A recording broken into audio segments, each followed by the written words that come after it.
आती है कि समझ में नहीं आता इसका सामना कैसे करें। हर एक व्यक्ति के भीतर ऐसे कठिनाइयों को न केवल झेलने की क्षमता है, बल्कि ऐसे दलदलों को पार करके विजय होने की भी शक्ति है। ऐसे ही एक क्राइसिस का नाम है कैंसर। आइए हम मिलते हैं श्रीमती पुष्पा देवी से।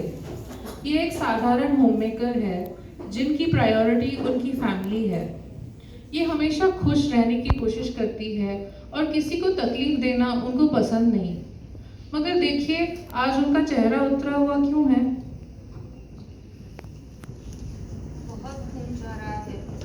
वो पाइल्स की दवाई की भी कोई असर नहीं हुई। हाँ, वैसे कमजोरी भी बहुत लग रही है।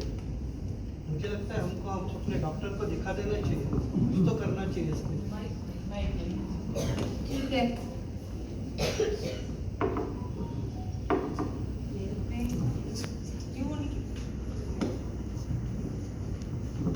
पुष्पा अपने डॉक्टर के पास गई।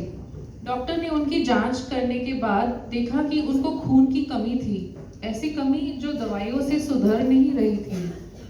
उन्होंने पुष्पा को गैस्ट्रोएंटेरोलॉजिस्ट या अतड़ी के डॉक्टर को मिलने की सलाह दी। झिझक के पुष्पा गैस्ट्रोएंटेरोलॉजिस्ट से मिलने गई।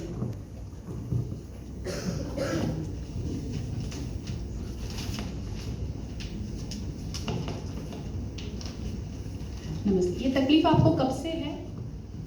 कुछ टाइम से है, पर हमने सोचा कि ये पाइल्स है करके पाइल्स की दवाई की थी। तो आपके रिपोर्ट्स देख के आपके शरीर में खून की कमतरता तो नज़र आ रही है, और चूंकि नीचे से जो खून जा रहा है उसके लिए हमको तपास करना पड़ेगा या जांच करनी पड़ेगी देखने के लिए कि क्यों बह रहा है। तो इसमें हम दूरबीन से जांच करते हैं जिसको हम कोलोनोस्कोपी कहते हैं। तो नीचे से कैमरा डाल के या दूरबीन डाल के हम संडास के रास्ते से देखेंगे कि कुछ गांठ वांठ तो नहीं है जिसकी वजह से ये खून बह रही है। करना जरूरी है क्या? करना जरूरी है? दर्द होगा? थोड़ा डिस्कम्फर्ट तो होता है, और लेकिन ज़रूरी बहुत है, क्योंकि जब तक हम जड़ तक नहीं जाएंगे कि ये क्यों हो रहा है तब तक ट्रीटमेंट सही करना बहुत मुश्किल होता है। तो इस करना तो बहुत ज़रूरी है। लग रहा है ये करना तो बहुत जरूरी है। हम कर लेते हैं, जल्दी कर लेते हैं। ठीक है। हिम्मत से पुष्पा देवी ने एंडोस्कोपी कराया।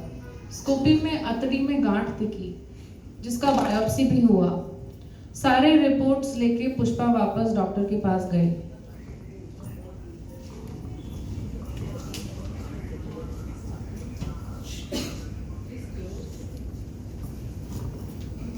आपका दूरबीन डाल के जब जांच किया तब हमको दिखा कि वहाँ पे एक गांठ है, और वो गांठ में से हमने बायोप्सी भी ले ली।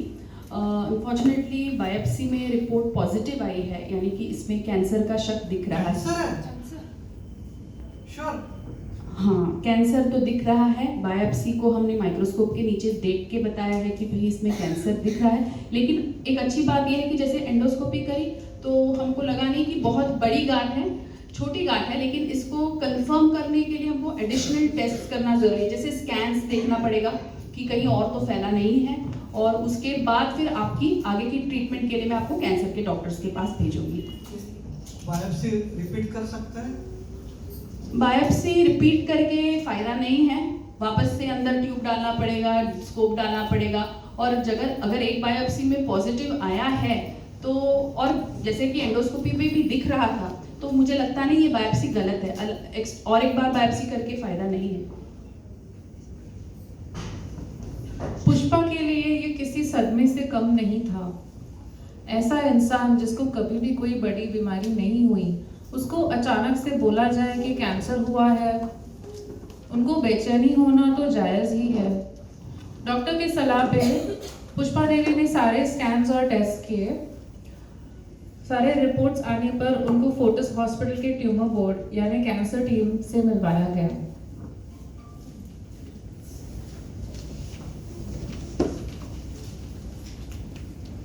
पुष्पा जी, आपके सब रिपोर्ट्स मैंने देखे हैं और मैं समझ सकती हूँ आपकी हालत अभी कैसी हो रही है, आपको बहुत विचार आ रहे होंगे, लेकिन आपके सब रिपोर्ट्स में कैंसर ही बीमारी आई है।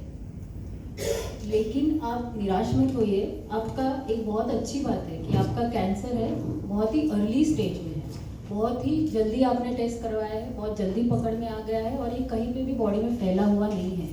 तो अगर हम इसका इलाज करेंगे तो आप हमेशा के लिए ठीक हो सकते हैं। क्या करना रहेगा? देखिए, इसका सिर्फ एक इलाज नहीं होता है।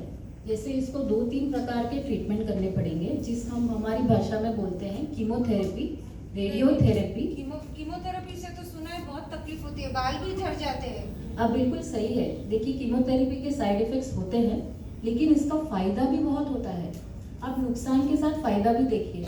अगर हमने कीमोथेरेपी किया तो आपका जो गांठ है वो बहुत कम हो जाएगा और आगे इसका इलाज करना बहुत इजी हो जाएगा।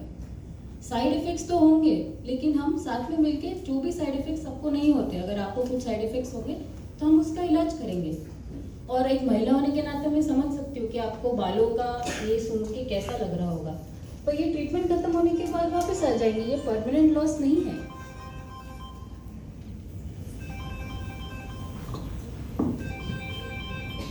और इसके साथ साथ कीमो के साथ आपको रेडिएशन भी लगेगा।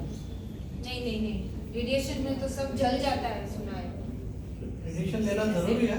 रेडिएशन और कीमो दोनों लेना ज़रूरी है ताकि हम वो गांठ को छोटा कर सकें। और रेडिएशन से डरने की कोई ज़रूरत नहीं है पुष्पा जी, बिकॉज अभी जो रेडिएशन की नई आधुनिक मशीनें आई हैं उसमें हम सिर्फ टारगेटेड रेडिएशन देते हैं ताकि आपको कम से कम साइड इफ़ेक्ट्स हो। और बिल्कुल निश्चिंत रहिए, आपको ना कोई जलन होगा, ना कुछ होगा, ना आपको अलग रहना पड़ेगा फैमिली से, ना बाहर जाएंगे विथ रेडिएशन। ठीक है।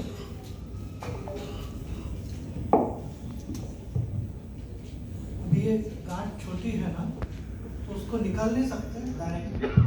तो सर्जरी कर सकते हैं हम, और सर्जरी डायरेक्ट भी कर सकते हैं, लेकिन जो भी स्टेट ऑफ आर्ट, जो भी नया हमारे पास एविडेंस है उसमें ये बोला गया है कि पहले आप कीमोथेरेपी और रेडियोथेरेपी लो, बीमारी को छोटी करो, तो उससे जो जितना हमको पार्ट बॉडी का निकालना है वो कम निकालना पड़ता है, तो आपका जो क्वालिटी ऑफ लाइफ है, जो फंक्शनल लॉस है वो कम होगा।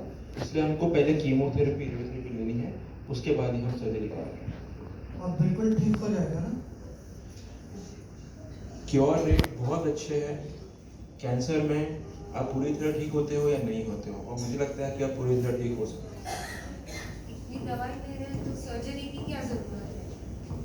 ये सर्जरी तो करना पड़ेगा ना, हमको तो बिल्कुल ठीक होना है। जैसे मैंने बोला, दवाई लेने के बाद बीमारी पूरी तरह नहीं गलेगी, कुछ पार्ट रह जाएगा, उतना ही पार्ट हमको निकालना है, फिर आप अपनी रोजमर्रा जिंदगी में आप वापस लौट सकते हैं। सब मेरे साथ ही क्यों हुआ है? अभी ये किसको होता है वो तो पता नहीं, लेकिन जो हुआ है हमको इकट्ठा होकर पूरा सामना करना है और हमको बिल्कुल ठीक होना है। हम सब तुम्हारे साथ में हैं। पुष्पा का मन काफी डिस्टर्ब था। कई ख्याल आ रहे थे। उन्होंने ऐसा क्या गलत किया, क्या गलत खाया, उनको कहाँ से ये बीमारी आई? रेडिएशन, कीमोथेरेपी, ऑपरेशन, ये कोई साधारण उपचार प्लान नहीं। पुष्पा देवी और उनकी फैमिली के विचारों में उधेड़बुन चालू हुआ। हम एक काम करते, वो तीसरे वाले शर्मा जी थे ना, वो एक बाबा के पास जाते थे, हम भी वहीं जाते। नहीं माँ, पर उनकी बीमारी वापस आ गई है, अब वो हॉस्पिटल में एडमिट भी हो गए हैं। माँ, we live in the 21st century. हमें इन सब चीज़ों पर भरोसा नहीं रखना चाहिए। और हमको एकदम अच्छी ट्रीटमेंट करनी है जिसमें हमको बिल्कुल ठीक होना है। श्रेया की परीक्षा भी आ रही है, परीक्षा के बाद ट्रीटमेंट चालू करते। ये परीक्षा तो आती रहेगी, लेकिन माँ। हमको ट्रीटमेंट बहुत जरूरी है, वो हम पहले करते हैं। मैं संभाल लूंगी। और हम बाकी का घर का काम भी सब संभाल लेंगे। ट्रीटमेंट करना जरूरी है। और इतना खर्चा? खर्चा तो होता है, लेकिन हमारा इंश्योरेंस है तो उसमें खर्चा मैनेज हो जाएगा। ठीक है, हम सब मिलके इस बीमारी का साथ में मुकाबला करेंगे। अपनी फैमिली और डॉक्टर्स के सपोर्ट से और अपने आप में विश्वास रखे, पुष्पा ने हौसले से पहले रेडिएशन और साथ में कीमोथेरेपी लिया, फिर उनका ऑपरेशन हुआ। सारी ट्रीटमेंट खत्म हुई। 5 साल बीत चुके हैं। आइए हम वापस पुष्पा देवी के घर चलते हैं।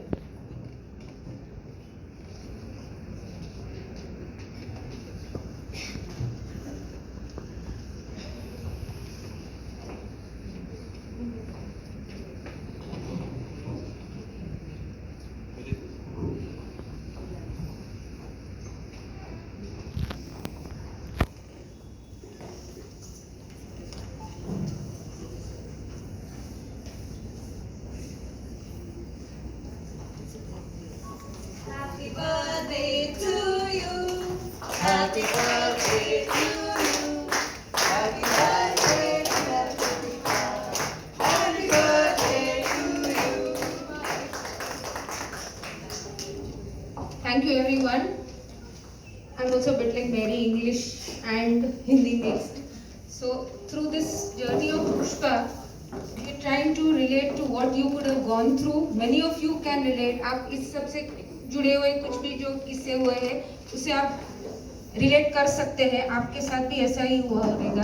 बट आपकी हिम्मत, आपकी पॉजिटिव स्पिरिट से आप इस कैंसर की आप को you've been able to conquer cancer. So what we are trying to do is celebrating you, that is आपकी जीत. That is what we are trying to say. So on behalf of all the doctors, हम आपको शुभकामनाएं देते हैं कि आप इसी तरह खुश और तंदुरुस्त रहे और पेशेंट्स और जो नए कैंसर पेशेंट आते हैं उनको भी आप हील सपोर्ट ग्रुप के थ्रू प्रेरणा दे सके कि it's just a word not a sentence cancer और आप कैंसर को कॉन्कर कर सकते हैं. So all the very best to you.